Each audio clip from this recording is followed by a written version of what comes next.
Guys, concept of human growth and development. Human growth and development depends on many factors such as social factors, economic factors, genetic factors, environmental factors, ecological factors, lifestyle factors, and nutritional factors. All these factors contributes to the growth and development of human species. Now, stages of growth. First stage आती है pre natal stage, prenatal and natal stage. ये age जो है वो 0 से लेके 2 साल तक चलती है, ठीक है। और 0 से लेके 1 साल तक नहीं नहीं नहीं, ये प्री से लेके टिल बर्थ तक चलती है। और इसमें ऑर्गन्स डेवलप होते हैं, डिफरेंट पार्ट्स डेवलप होते हैं। इसके बाद इन्फेंट स्टेज आती है 0 से लेके 3 साल तक। इसमें ब्रेन की डेवलपमेंट होती है, ऑर्गन्स ग्रो करते हैं, हाइट ग्रो करते हैं। उसके बाद चाइल्डहुड आती है 3 से लेके 10 साल तक। चाइल्डहुड में हाइट बढ़ती है, ब्रेन की डेवलपमेंट होती है, चिल्ड्रन जो है वो मोटर स्किल्स लर्न करता है। उसके बाद आती है adolescent age. Adolescent age continue करती है हाँ पीछे 10 से लेके 18 तक। इसमें प्यूबर्टी की ग्रोथ होती है। इसमें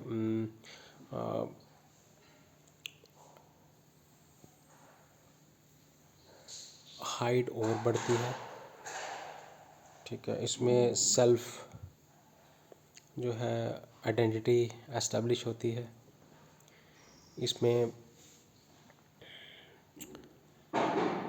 बॉडीली मूवमेंट्स और ग्रोथ होती है।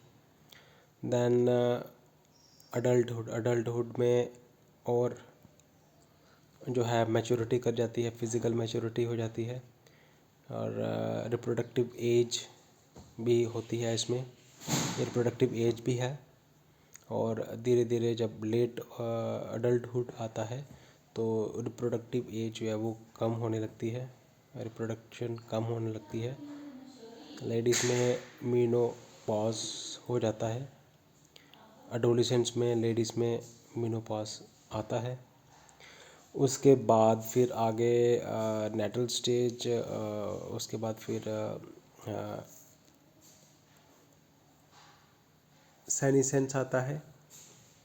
फिजियोलॉजिकल कैरेक्टरिस्टिक्स डिक्रीज़ होती हैं, बॉडली मूवमेंट जो है वो डिक्रीज़ हो जाती हैं, है ना। फिज़िकली बॉडी वीक हो जाती है और अल्टीमेटली डेथ हो जाती है। This are the stages of growth and development. उसके बाद हम आते हैं क्रोनोलॉजिकल एज होती है कि कितने साल का इंसान एक्चुअल में हो गया, ठीक है।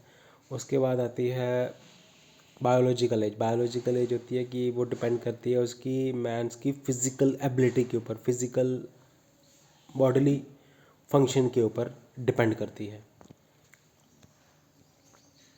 बॉडी फंक्शन के ऊपर डिपेंड कौन करती है?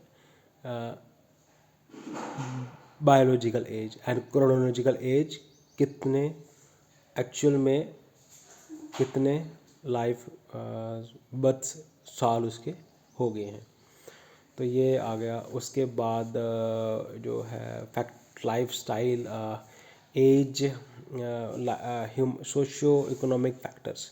अब पॉवर्टी है अगर, तो ग्रोथ कम होती है। और अगर लाइफस्टाइल अच्छा है तो ग्रोथ अच्छी होती है, अगर लाइफस्टाइल अच्छा नहीं है तो ग्रोथ अच्छी नहीं होती है। और अगर सोशियो इकोनॉमिक, अगर सोसाइटी और अगर इकोनॉमिक फैक्टर्स, इकोनॉमिक ग्रोथ अगर है, अगर परचेजिंग पावर ज़्यादा है तो ग्रोथ अच्छी होती है ना। तो अगर बैलेंस डाइट जो है वो क्या करती है, ऑप्टिमल ग्रोथ इंश्योर करती है। जेनेटिक फैक्टर्स भी रोल प्ले करते हैं ग्रोथ एंड डेवलपमेंट में। बायोलॉजिकल एज में बायोलॉजिकल एज में कंट्रीब्यूट करते हैं। क्रोनोलॉजिकल एज जो है वो बढ़ती है, ठीक है। क्लाइमेट भी, अगर क्लाइमेट में टॉक्सिन्स हैं तो वो बॉडी ग्रोथ को हैम्पर करता है, ठीक है। अगर क्लाइमेट प्योर है तो बॉडी ग्रो अच्छे से करती है, ठीक है। उसके बाद हम थ्योरीज ऑफ एजिंग पढ़ेंगे, और थ्योरीज ऑफ एजिंग में है wear and tear. Wear and tear से जो एजिंग हो जाती है। और प्रोग्राम्ड डीएनए थ्योरी कहती है कि जो हमारी जो एज है वो प्रोग्राम्ड होती है डीएनए में। तो ये फैक्टर भी कंट्रीब्यूट करता है एजिंग में। Programmed theory, wear and tear theory and और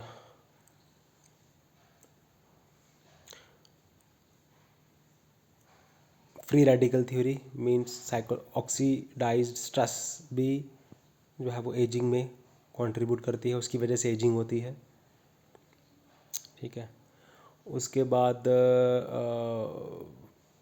फैक्टर्स तो हैं, इकोलॉजिकल फैक्टर्स है, बायोलॉजिकल फैक्टर्स है, जेनेटिक फैक्टर्स है ना, मैंने डिस्कस किए। उसके बाद ये सारे फैक्टर्स जो हैं ये कंट्रीब्यूट करते हैं ग्रोथ के लिए।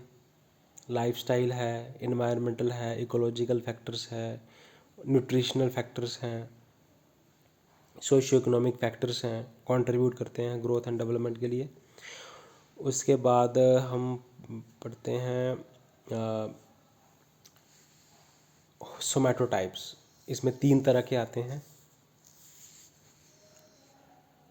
एंडोमॉर्फ्स, मिजोमॉर्फ्स, एक्टोमॉर्फ्स। एंडोमॉर्फ्स जो है वो राउंड शेप बॉडी होती है उनकी और हाइट छोटी होती है। मिजोमॉर्फ्स एथलेटिक होते हैं और एक्टोमॉर्फ्स जो है वो थिन होते हैं और टॉल होते हैं। अब मिजोमॉर्फ जो है वो, जिनकी बॉडी मिजोमॉर्फ होती है बॉडी टाइप, वो एथलेटिक परफॉर्मेंस में एक्सेल करते हैं। तो ये था ग्रोथ एंड डेवलपमेंट, कौन से फैक्टर्स हैं जो कि ग्रोथ एंड डेवलपमेंट में कंट्रीब्यूट करते हैं। स्टेजेस ऑफ ग्रोथ, ठीक है, जिसमें आती है pre natal, natal, childhood, adolescence, adulthood, middle adulthood and senescence. Then biological age, chronological age क्या है, factors affecting growth and development. Then उसके बाद आता है एज थ्योरीज, ठीक है, wear and tear theory, free radical theory, programmed theory, जो कि कंट्रीब्यूट करती हैं एजिंग में। कौन से फैक्टर्स हैं जिनकी वजह से एजिंग होती है। Then human physique, various 3 body types हैं। एंडोमॉर्फ्स मोटे होते हैं, मिजोमॉर्फ्स स्ट्रॉन्ग होते हैं, मस्कुलर होते हैं, एंड एक्टोमॉर्फ्स जो है वो लंबे होते हैं और थिन होते हैं, ठीक है। This was all about growth and development. Thanks guys. Channel को लाइक करें, सब्सक्राइब करें ज़रूर।